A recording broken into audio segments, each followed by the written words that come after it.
হলো সব খবর। যমুনা টেলিভিশনের নিয়মিত এই আয়োজনে আপনাদের সবাইকে স্বাগত জানাচ্ছি। মাসুম রাব্বি। অমর একুশে বইমেলা হয়ে উঠুক শিক্ষা ও সংস্কৃতির সূতিকাগার। গ্রন্থমেলার উদ্বোধনের পর এ কথা বললেন প্রধানমন্ত্রী তারেক রহমান। শুধু ঢাকায় সীমাবদ্ধ না রেখে বইমেলা সারা দেশে ছড়িয়ে দেওয়ার নির্দেশ দেন তিনি। এ সময় বাংলাকে জাতিসংঘের অফিসিয়াল ভাষা হিসেবে স্বীকৃতি দেওয়ার জন্য কাজ শুরুর প্রয়োজনীয়তাও তুলে ধরেন তিনি। নিরাপদ ও মানবিক বাংলাদেশ গড়ে তুলতে প্রধানমন্ত্রী সবার সহযোগিতা চান। এবছর বাংলা একাডেমির সাহিত্য পদক প্রাপ্তদের হাতে পুরস্কার তুলে দেন প্রধানমন্ত্রী তারেক রহমান।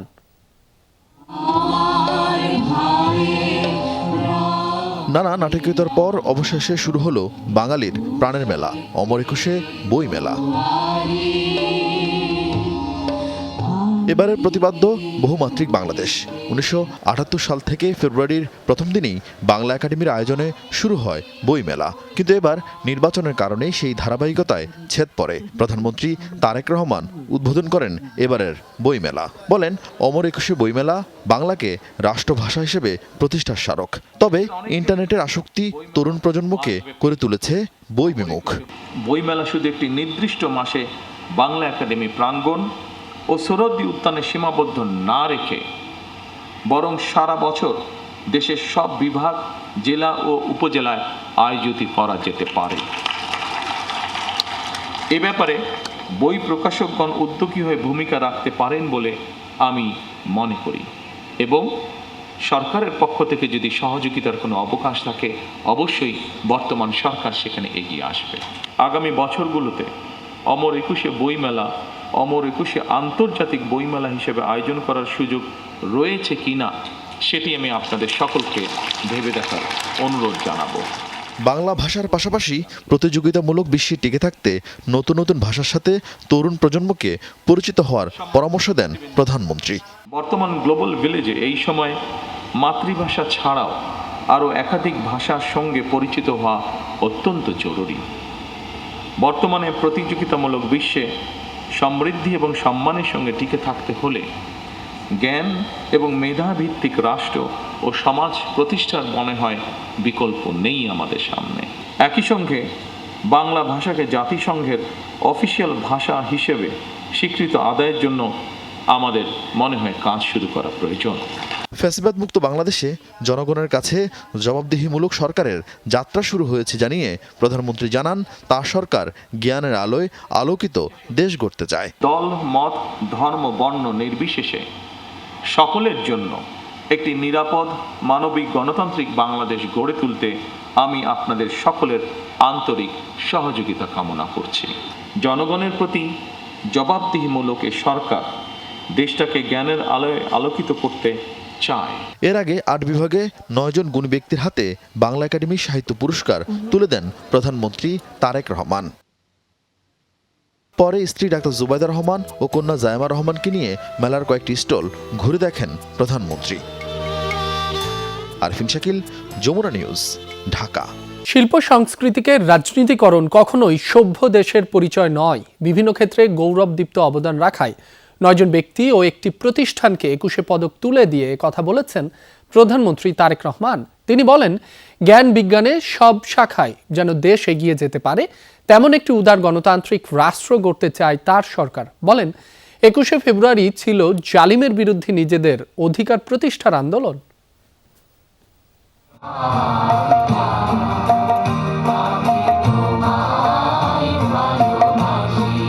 বাঙালি জাতীয়তাবাদের ভিত্তি রক্তঝরা ভাষা আন্দোলনের চেতনা চিরজাগ্রত রাখতে প্রতি বছর দেশপ্রেম ও মননশীল চর্চা সহ বিভিন্ন ক্ষেত্রে অবদান রাখা গুণীজনদের সম্মানিত করে আসছে রাষ্ট্র, যা দেশের দ্বিতীয় সর্বোচ্চ বেসামরিক পুরস্কার। এবছর 9 জন বিশিষ্ট নাগরিক ও একটি প্রতিষ্ঠানকে 21 পদক দেওয়ার সিদ্ধান্ত নেয় বিদায়ী অন্তর্বর্তীকালীন সরকার।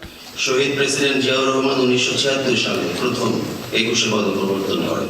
নির্বাচন, নতুন সরকার গঠন সহ নানাবিধ কারণে এবছর কয়েকদিন পিছিয়ে ফেব্রুয়ারির শেষ ভাগে রাজধানীর ওসমানী মিলনায়তনে আয়োজন করা হয় 21 পদক প্রধান অনুষ্ঠান, যেখানে প্রধানমন্ত্রী তারেক রহমান তুলে দেন রাষ্ট্রীয় সম্মাননা।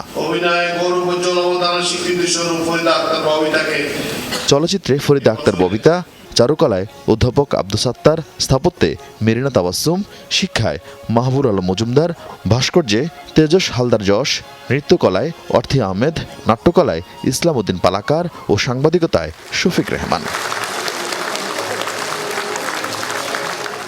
সঙ্গীতে মরণোত্তর রাষ্ট্রীয় সম্মাননা দেওয়া হয় ব্যান্ড লিজেন্ড আয়ুব বাচ্চুকে। প্রধানমন্ত্রীর কাছ থেকে পদক গ্রহণ করেন প্রয়াত এবির স্ত্রী ফেরদৌস আক্তার চন্দনা। এছাড়াও দেশের ইতিহাসে প্রথমবারের মতো হার্ড রক ধারার সঙ্গীতে দল হিসেবে 21 পদক পায় ওয়ারফেস। বিসমিল্লাহির রহমানির রহিম। বক্তব্যের শুরুতেই পদকপ্রাপ্তদের অভিনন্দন জানান প্রধানমন্ত্রী। বলেন, 21 ফেব্রুয়ারি বাংলাদেশের আত্মপরিচয় স্মারক। 21 ফেব্রুয়ারি একদিকে মাতৃভাষা মর্যাদা প্রতিষ্ঠার সংগ্রাম এবং একই সাথে এটি ছিল জালেমের বিরুদ্ধে নিজেদের অধিকার প্রতিষ্ঠার আন্দোলন। সুতরাং ফেব্রুয়ারি মানেই আত্মপরিচয় উপলব্ধির মাস। শিল্প সংস্কৃতিকে রাজনীতিকরণের সমালোচনা করেন প্রধানমন্ত্রী। আগামীর উদার গণতান্ত্রিক রাষ্ট্র গড়তে বিজ্ঞজনদের দিক নির্দেশনা চান তিনি। শিক্ষা, গবেষণা এবং শিল্প সাহিত্য চর্চাকে রাজনীতিকরণ করা কখনোই সভ্য সমাজের পরিচায়ক নয়। শিক্ষা, সাহিত্য, শিল্পকলা, বিজ্ঞান ও প্রযুক্তি অর্থাৎ জ্ঞান বিজ্ঞানে সব শাখায় যাতে দেশ এগিয়ে যেতে পারে, নৈতিক মানসম্পন্ন তেমন একটি উদার গণতান্ত্রিক রাষ্ট্র ব্যবস্থা প্রতিষ্ঠার লক্ষ্যে বর্তমান গণতান্ত্রিক সরকার অবশ্যই কাজ করবে। 1976 সালে 21 পদকের প্রবর্তন করেন প্রধানমন্ত্রী তারেক রহমানের বাবা সাবেক রাষ্ট্রপতি জিয়াউর রহমান। অনুষ্ঠান শেষে হেঁটে সচিবালয়ে ফিরেন প্রধানমন্ত্রী তারেক রহমান ও তার কন্যা জায়মা রহমান। আরফিন শাকিল, যমুনা নিউজ, ঢাকা। ট্রাইব্যুনালে প্রসিকিউশনের দুপক্ষের মধ্যে অন্তর্দ্বন্দ্ব বেড়েই চলেছে। ঘুষ লেনদেন, পারিবারিক দ্বন্দ্বে জড়িয়ে দুপক্ষ সংবাদ বিজ্ঞপ্তি দিতে বাধ্য হয়। এদিকে প্রসিকিউটরদের পাল্টাপাল্টি অভিযোগে বিচার কার্যে কোনো প্রভাব পড়বে না জানিয়েছেন চিফ প্রসিকিউটর আমিনুল ইসলাম। এদিন ৭১-এর মানবতা বিরোধী অপরাধের মামলায় আমৃত্যু কারাবাসের সাজাপ্রাপ্ত খান আকরামকে খালাস দিয়েছেন আপিল বিভাগ। সম্পূর্ণভাবে মিথ্যা। ব্যক্তিগত হিংসা চরিতার্থ করার জন্য যদি কেউ এই ধরনের কথা বলে, এটা খুবই দুর্ভাগ্যজনক। ট্রাইব্যুনালের চিফ প্রসিকিউটর তাজুল ইসলামের বিদায়ের পর থেকেই ঘুষ লেনদেনের অভিযোগ সহ অন্তকলহ প্রকাশ পায় প্রসিকিউশন টিমে। তিক্ততা বাড়তে বাড়তে দুই পক্ষই সংবাদ বিজ্ঞপ্তি দিতে বাধ্য হয়। বৃহস্পতিবার চিফ প্রসিকিউটরের সামনে প্রশ্ন উঠে দুই পক্ষের দ্বন্দ্বে ট্রাইব্যুনালের সামগ্রিক বিচারে প্রভাব ফেলছে কিনা। একদম না, কিচ্ছু বিচারকে প্রভাবিত করবে না। এটা ফ্যামিলিতেও তো অনেক কিছু হয়, তাই বলে কি ফ্যামিলিটা চলে না? আপনি ধরে নেন, এটা আমরা আইসিটি ট্রাইব্যুনাল আমরা যারা কাজ করি, আমরা একটা পরিবারের সদস্য। আমাদের আভ্যন্তরীণ অনেক কিছু হতে পারে, কিন্তু এইটা আমাদের বিচারের সাথে কোনো সম্পর্ক নেই। এদিকে ৭১-এর মানবতা বিরোধী অপরাধ মামলায় বাগেরহাটের ৭৬ বছর বয়সী খান আকরামকে খালাস দিয়েছেন দেশের সর্বোচ্চ আদালত। প্রধান বিচারপতির নেতৃত্বাধীন আপিল বিভাগ বৃহস্পতিবার তার আপিল মঞ্জুর করে খালাস দেন। 4 জন সাক্ষী ক্যাটাগরিক্যালি তাদের এই অভিযোগটাকে সমর্থন করেছে এবং 4 জনই বলেছে যে তাদের সামনে তারা দেখেছে যে তাকে গুলি করে হত্যা করতে দেখেছে।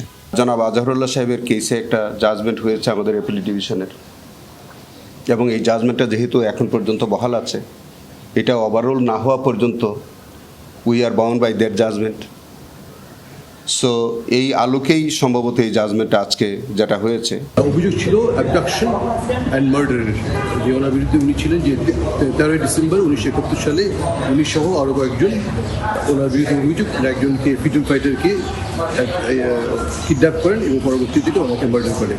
এদিকে জুলাই আগস্ট হত্যাযজ্ঞের মামলায় ওবায়দুল কাদের সহ 7 জনের মামলায় সাক্ষ্য গ্রহণ হয় বৃহস্পতিবার। রাব্বি হোসেন, যমুনা নিউজ, ঢাকা। শস্য উৎপাদন, মৎস্য ও পশুপালন খাতে সুদসহ 10,000 টাকা পর্যন্ত কৃষি ঋণ মওকুফের সিদ্ধান্ত নিয়েছে সরকার।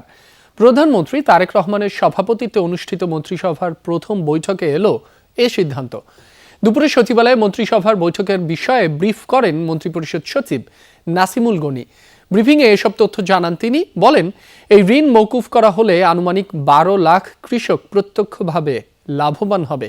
আরও জানান, সরকারের এই সিদ্ধান্ত গ্রহণের মূল লক্ষ্য হল দরিদ্র কৃষকদের সামাজিক নিরাপত্তা নিশ্চিত করা এবং কৃষি খাতের মেরুদণ্ডকে শক্তিশালী করা।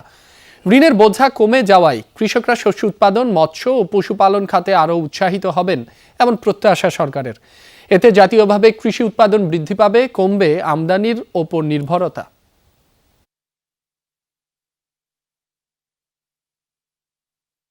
বাংলাদেশ ব্যাংকের তথ্য মতে সরকারি, বাণিজ্যিক ও বিশেষায়িত ব্যাংক সমূহ এবং বেসরকারি বাণিজ্যিক ব্যাংক সমূহে 25 ফেব্রুয়ারি 2026 পর্যন্ত সুদসহ কৃষকদের নিকট পাওনা রয়েছে প্রায় 1550 কোটি টাকা, যা এই মওকুফের আওতাভুক্ত হবে।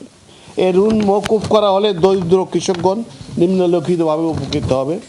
প্রথমত, এতে আনুমানিক 12 লক্ষ কৃষক, একদম সবচেয়ে যারা দরিদ্র কৃষক, তারা উপকৃত হবেন। প্রেমের সম্পর্ক, তারপর সন্দেহ থেকেই খুন করা হয় শারমিন বিনতিকে। আর ঠান্ডা মাথায় খুন করেছেন প্রেমিক সিয়াম নামে এক যুবক। তাকে গ্রেফতার করে এমন তথ্য জানায় রমনার ডিসি মাসুদ আলম।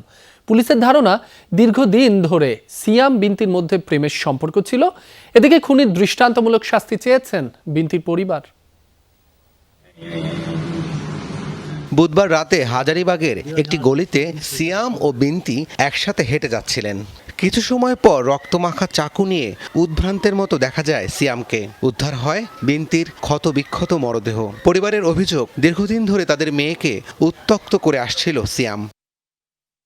এদিকে মেয়ে হত্যার দৃষ্টান্তমূলক শাস্তি চেয়েছেন নিহত নবম শ্রেণীর ছাত্রীর মা নাদিয়া বেগম। আমার মায়ের কথা বন্ধ করে দিছিল একেবারে লইগা। আমি আমার মায়ের লগে থাকতাম সব সময়, আর সব সময় দিগাইতাম, কিন্তু হঠাৎ করে কি হয়ে গেছে আমি কইতে পারি না।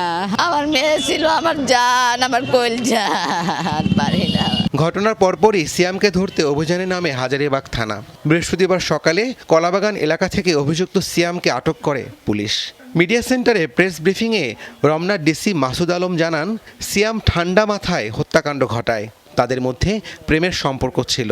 সিয়ামের সন্দেহ, বিনতি অন্য কোনো ছেলের সাথে সম্পর্কে জড়িয়ে গেছে। এটা নিয়ে তার সাথে কথা বলতেছিল যে তুমি কেন আরেকজনের সাথে আবার গেলা, সেই কিছু ছবিও সে দেখাচ্ছিল।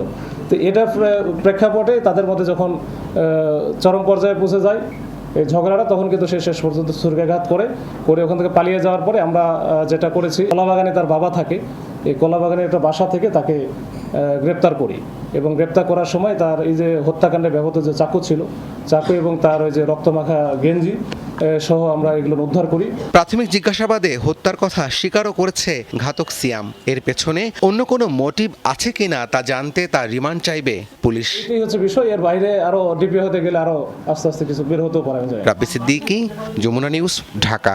পুলিশ সার্ভিস অ্যাসোসিয়েশনের দাবি মেনে পোশাক পরিবর্তনের সিদ্ধান্ত নেওয়া হলে তা জানানো হবে। বিকেলে সচিবালয় ব্রিফিংয়ে কথা জানিয়েছেন স্বরাষ্ট্রমন্ত্রী সালাউদ্দিন আহমদ। তিনি আরও জানান, দ্রুতই সার্জেন্ট পদে 180 জন এবং 10,000 কনস্টেবল নিয়োগ দেওয়া হবে। এছাড়া সকল জেলা ও উপজেলা পর্যায়ে আইন শৃঙ্খলা কমিটি পুনর্গঠনের জন্য পরিপত্র জারি করা হয়েছে। 180 জন পুলিশ সার্জেন্ট নিয়োগের জন্য আমরা নির্দেশ দিয়েছি। সেগুলো আগের শূন্য পদ, সেটা খুব শিগগিরই নিয়োগ করা হবে। অর্থ মন্ত্রণালয়ের ক্লিয়ারেন্স পেলে খুব শিগগিরই আমরা প্ল্যান করতেছি আরও 10,000 নতুন কনস্টেবল নিয়োগ করা হবে দ্রুততার সাথে। ঈদযাত্রায় বাড়তি ভাড়া নেওয়া বন্ধে কাজ করবে ভ্রাম্যমাণ আদালত। সড়ক মহাসড়কে যেখানে চাঁদাবাজি হবে সেখানে ব্যবস্থা নেবে সরকার, এমনটাই জানিয়েছেন সড়ক পরিবহন, রেলপথ ও নৌমন্ত্রী শেখ রবিউল আলম। দুপুরে সচিবালয়ে ঈদযাত্রা নিয়ে এক ব্রিফিংয়ে এসব কথা জানান তিনি। মন্ত্রী আরও জানান, নৌপথে নিরাপদ যাত্রা নিশ্চিতে ঈদের আগে এবং পরে মোট 10 দিন বাল্কহেড এবং স্পিড বোট চলাচল বন্ধ থাকবে। আরও জানান, 0 পয়েন্ট থেকে সদরঘাট পর্যন্ত ফুটপাত দখলমুক্ত থাকবে এবং অবৈধ পার্কিং করা যাবে না। চাঁদাবাজি আর চাঁদা এক নয়, এমন মন্তব্য করে তিনি বলেন, মালিক শ্রমিকরা তাদের কল্যাণে চাঁদা নিয়ে জনসেবায় ব্যবহার করতে পারে, যা অবৈধ নয়। সেই জায়গায় কোনো দৌরাত্ম থাকবে না। যারা আমরা কি বলবো বলছি না, আমি বলছি ট্রাক মালিক সমিতি তাদের কল্যাণে যে টাকাটা নেয় তাদের মধ্যে মিটিং করে নির্ধারণ করে সেটা বৈধ। যারা পথে অবৈধভাবে নেবে সেটা তো অবৈধ, সেটা আপনারা মনোযোগী যদি করতে চান আমরা তৎপর আছি। স্পেসিফিকভাবে বলেন যে এই জায়গায় এটা ঘটছে, ডেফিনেটলি নেসেসারি অ্যাকশন নেওয়া হবে। স্টেশন আছে কিন্তু বিদ্যুৎ নেই, টাকা দেনা এবং বিশৃঙ্খল পরিস্থিতির মধ্যে দায়িত্ব নিয়েছেন জানিয়ে বিদ্যুৎ ও জ্বালানি মন্ত্রী ইকবাল হাসান মাহমুদ। তবে পরিস্থিতি দ্রুতই সামাল দিতে করণীয় নির্ধারণ করা হচ্ছে বলে জানিয়েছেন তিনি। এ ব্যাপারে অর্থমন্ত্রীর সাথে একটি বৈঠক হয়েছে বলেও জানান তিনি। সচিবালয়ে নিজ মন্ত্রণালয়ের সভাকক্ষে জ্বালানি বিটের সাংবাদিকদের সংগঠন forum for energy reporters Bangladesh FERBর সাথে মতবিনিময় সভায় মন্ত্রী বলেন, বিশাল অঙ্কের ঋণের বোঝা নিয়ে সরকারের যাত্রা শুরু হয়েছে। গ্যাস সঞ্চালনের সিস্টেমে কোনো সমস্যা থাকলে সরকারের করণীয় থাকতো, কিন্তু যেখানে গ্যাস নেই সেখানে সরকারের কিছুই করার নেই বলেও জানান বিদ্যুৎ ও জ্বালানি মন্ত্রী। তবে গ্যাস উত্তোলনের উদ্যোগ নেওয়া হবে বলে জানান তিনি। আগের দায়িত্ব পালনের সময় কোনো হারাম পয়সা গ্রহণ করেননি জানিয়ে তিনি সাংবাদিকদের বস্তুনিষ্ঠ সাংবাদিকতারও আহ্বান জানান। পাওয়ার স্টেশন আছে, তোমার এনার্জি নাই, আবার এই ওর নাম কি, সেই পাওয়ার স্টেশনের জন্য টাকা গুনতে হতেছে আমাদেরকে, বসে থেকে পাওয়ার স্টেশন টাকা গুনতে হতেছে। এরকম একটা মানে কি বলবো তোমার যে বিশৃঙ্খল একটা ব্যবস্থা মধ্যে আমি এসে পড়ছি আর কি, আজকে দিয়ে 8 দিন হলো আমাদের। সুপ্রিম কোর্ট বারে বিশৃঙ্খলা ও নৈরাজ্য সৃষ্টির চেষ্টার প্রতিবাদে বিক্ষোভ ও আইনজীবী সমাবেশ করেছে জাতীয়তাবাদী আইনজীবী ফোরাম। বৃহস্পতিবার সুপ্রিম কোর্ট প্রাঙ্গণে এই বিক্ষোভ সমাবেশ অনুষ্ঠিত হয়। এ সময় আইনজীবী নেতারা বলেন, নামে বেনামে নতুন নতুন ব্যানারে নিষিদ্ধ আওয়ামী লীগের দোসররা সক্রিয় হয়ে বিশৃঙ্খলা ও নৈরাজ্য সৃষ্টির চেষ্টা চালাচ্ছে। তাদের বিরুদ্ধে সবাইকে ঐক্যবদ্ধ থাকার আহ্বান জানান আইনজীবী ফোরামের নেতারা। এ সময় আওয়ামী লীগের 3 এমপিকে জামিন দেওয়ার ঘটনায় নিন্দা এবং উদ্বেগও জানান তারা। পরে কোর্ট প্রাঙ্গণ থেকে এক বিক্ষোভ মিছিল বের করেন আইনজীবীরা। নারায়ণগঞ্জের রূপগঞ্জে একটি জিআই তার তৈরির কারখানায় চাঁদার দাবিতে ভাঙচুর ও লুটপাটের অভিযোগে দায়ের করা মামলা নিয়ে নানা প্রশ্ন উঠেছে। স্থানীয়দের দাবি, কারখানার পরিবেশ দূষণ নিয়ে উত্তেজনা ছড়ায়। প্রকৃত ঘটনাকে আড়াল করতে মিথ্যা মামলা দেওয়া হয়েছে।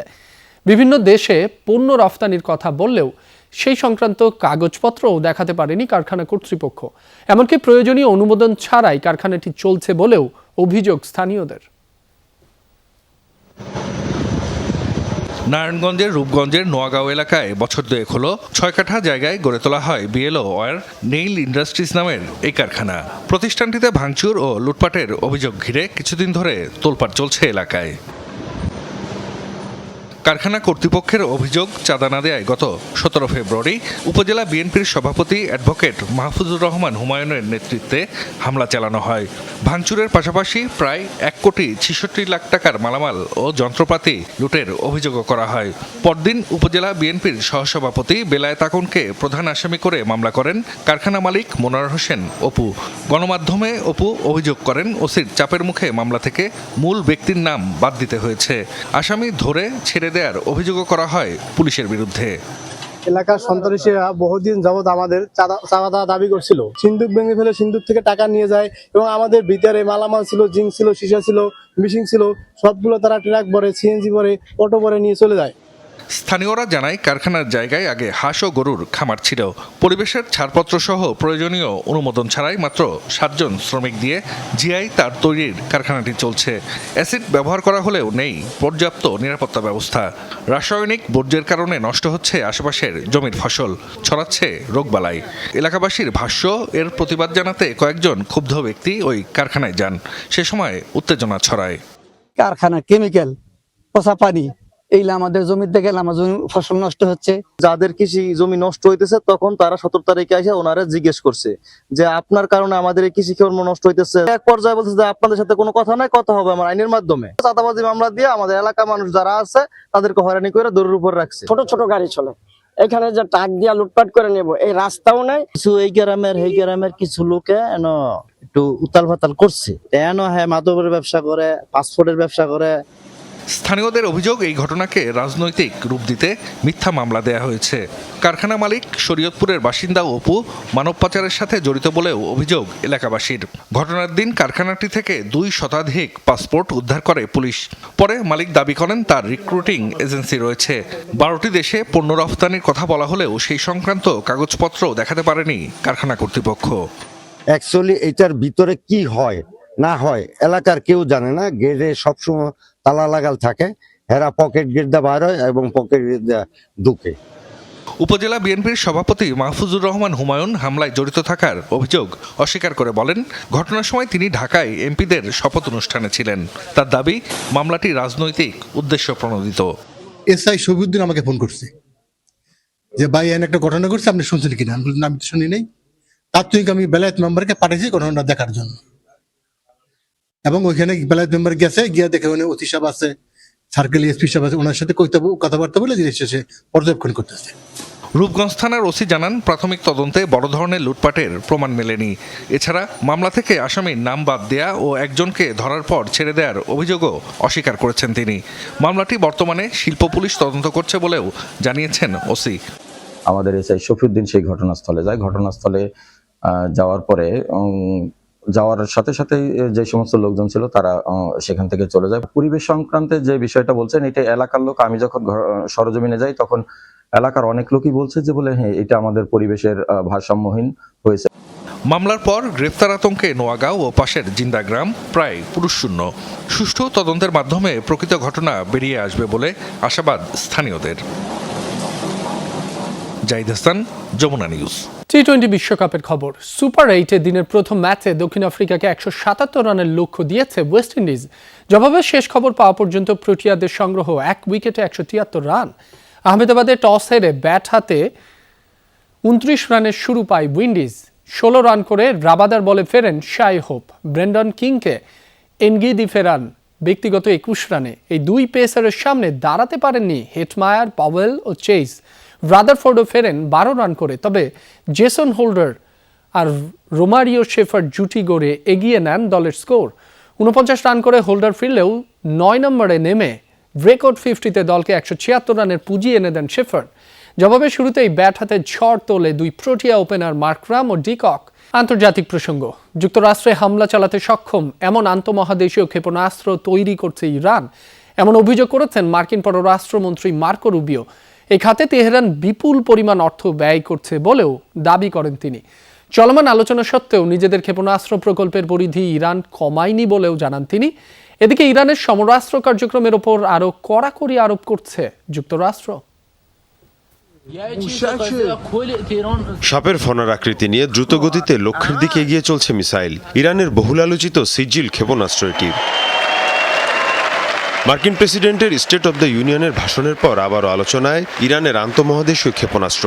ভাষণে ইরানের মিসাইল প্রকল্প নিয়ে সমালোচনা করেন ট্রাম্প। এরপরই ইরানের আইসিবিএম নিয়ে হুমকি এলো মার্কিন পররাষ্ট্রমন্ত্রীর তরফ থেকে। ইরানের ভান্ডারে বিপুল পরিমাণ ব্যালিস্টিক মিসাইল রয়েছে, বিশেষ করে স্বল্প ও মাঝারি পাল্লার ক্ষেপণাস্ত্র, যেগুলো খুবই ভয়ঙ্কর ইরানের আশেপাশে থাকা মার্কিন ঘাঁটিগুলোর জন্য। তবে তারা এবার আন্তঃমহাদেশীয় মিসাইলের জন্য জোর চেষ্টা চালাচ্ছে। এই খাতে তারা বিপুল অর্থ ব্যয় করছে। মার্কো রুবিওর এমন মন্তব্যের পরপরই ইরানের সমরাস্ত্র প্রযুক্তির উপর আরও কড়াকড়ি আরোপ করে যুক্তরাষ্ট্র। ইসরায়েল ও মার্কিন গোয়েন্দা সূত্র বলছে, বর্তমানে ইরানের রয়েছে প্রায় 2000 ব্যালিস্টিক ক্ষেপণাস্ত্র, 2 বছরের মধ্যে যা পৌঁছাবে 8000-এ। তেহরানের কাছে বর্তমানে রয়েছে অন্তত 12 ধরনের স্বল্প ও মাঝারি পাল্লার ব্যালিস্টিক মিসাইল। ইরানের সবচেয়ে আধুনিক ও শক্তিশালী ব্যালিস্টিক মিসাইলগুলোর একটি হল খোররাম শহর।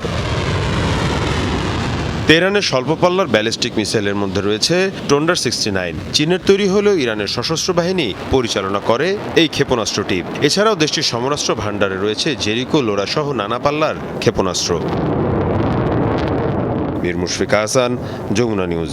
সামষ্টিক অর্থনীতি স্থিতিশীল রেখে সমন্বিত উন্নয়নে গুরুত্ব দেবেন নতুন গভর্নর মোস্তাকুর রহমান, যা নতুন কর্মসংস্থান সৃষ্টিতে ভূমিকা রাখবে। বিনিয়োগ বাড়াতে সুদ হার কমিয়ে আনা এবং বন্ধ কারখানা সচল করতে নীতি সহায়তার কথাও বলেছেন তিনি। বাংলাদেশ ব্যাংকে যোগ দিয়ে শীর্ষ কর্মকর্তাদের সাথে বৈঠকে এসব কথা বলেন নবনিযুক্ত গভর্নর। তার মুখপাত্র বলেছেন, কেন্দ্রীয় ব্যাংকের সুশাসন নিশ্চিতে সব ধরনের উদ্যোগ নেওয়ার কথাও বলেছেন গভর্নর।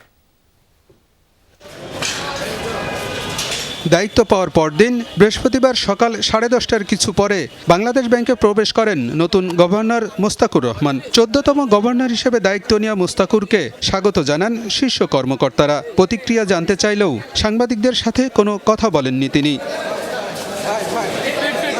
প্রথম দিনেই বাংলাদেশ ব্যাংকের বিভিন্ন পর্যায়ের কর্মকর্তাদের সাথে বৈঠক করেন নতুন গভর্নর। নানা বিষয়ে দিক নির্দেশনাও দেন তিনি।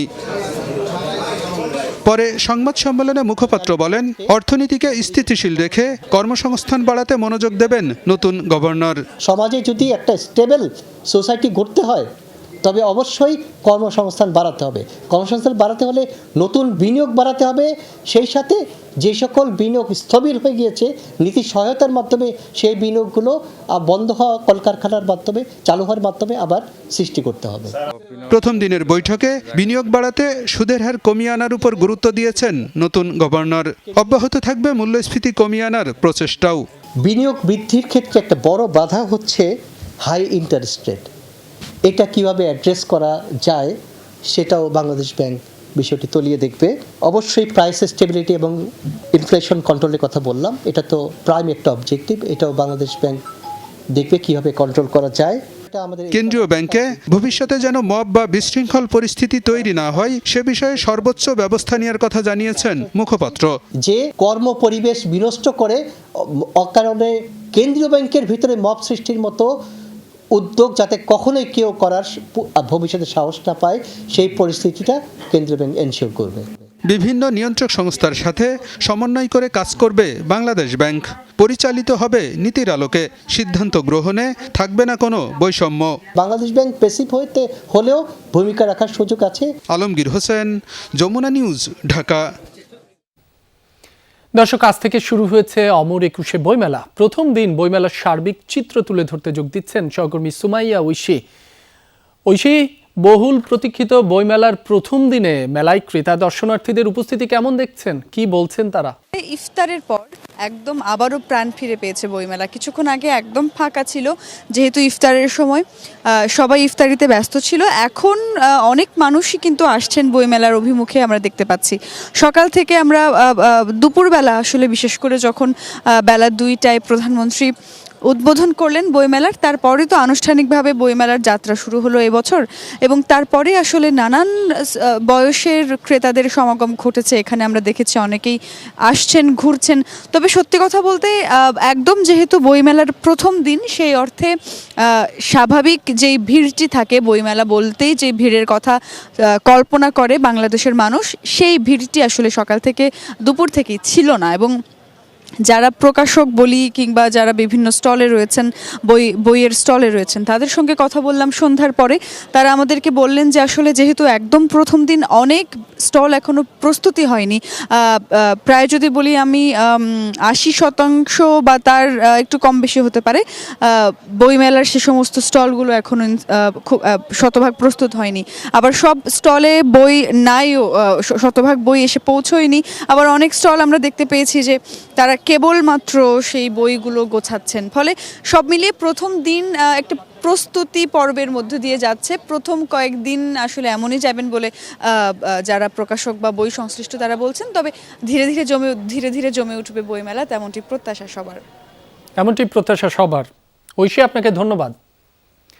বৈষম্য বিরোধী ছাত্র জনতার আন্দোলনের সময় 4টি হত্যা মামলা সহ 5 মামলায় নারায়ণগঞ্জ সিটি কর্পোরেশনের সাবেক মেয়র সেলিনা হায়াত আইভীকে জামিন দিয়েছেন হাইকোর্ট। বৃহস্পতিবার বিচারপতি KM জাহিদ সরোয়ার কাজলের নেতৃত্বাধীন হাইকোর্ট বেঞ্চে আদেশ দেন। 5 মামলার মধ্যে 4টি মামলায় তাকে গ্রেফতার দেখানো হয়েছে। এদিকে জুলাই আগস্টে হত্যা চেষ্টা মামলায় কক্সবাজারের উখিয়া টেকনাফ আসনের সাবেক MP আব্দুর রহমান বদিকে জামিন দিয়েছেন হাইকোর্ট। বৃহস্পতিবার হাইকোর্ট থেকে তিনি জামিন পান। দর্শক, এই ছিল সব খবরের এখনকার আয়োজনে। এতক্ষণ যারা সাথে ছিলেন সবাইকে ধন্যবাদ।